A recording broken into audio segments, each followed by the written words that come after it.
2019-20ನೇ ಸಾಲಿನ ಕರಾವಳಿ ಉತ್ಸವ ಸಂದರ್ಭದಲ್ಲಿ ವಿವಿಧ ಕ್ಷೇತ್ರಗಳಲ್ಲಿ ಸಾಧನೆಗೈದಿರುವ ಸಾಧಕರಿಗೆ ನೀಡಲಾಗುವ ಕರಾವಳಿ ಗೌರವ ಪ್ರಶಸ್ತಿಗೆ ಮನೋಹರ್ ಪ್ರಸಾದ್ ಆಯ್ಕೆಯಾಗಿದ್ದಾರೆ.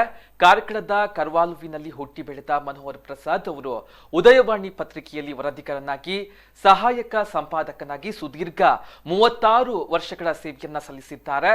ಮಂಗಳೂರು ಆಕಾಶವಾಣಿ ಕೇಂದ್ರ ಸೇರಿದಂತೆ ಹಲವಾರು ದೃಶ್ಯ ಮಾಧ್ಯಮಗಳಲ್ಲಿ ನಿರೂಪಣೆ ಮಾಡಿದ ಖ್ಯಾತಿ ಇವರಿಗಿದೆ. ಇನ್ನು ಪ್ರಶಸ್ತಿ ಪ್ರದಾನ ಸಮಾರಂಭ ಕಾರ್ಯಕ್ರಮವು ಜನವರಿ 19ರಂದು ಸಂಜೆ 5:30 ಪಣಂಬೂರು ಕಡಲ ಕಿನಾರೆಯಲ್ಲಿ ನಡೆಯುವ ಕರಾವಳಿ ಉತ್ಸವದ ಸಮಾರೋಪ ಸಮಾರಂಭದಲ್ಲಿ ನಡೆಯಲಿದೆ.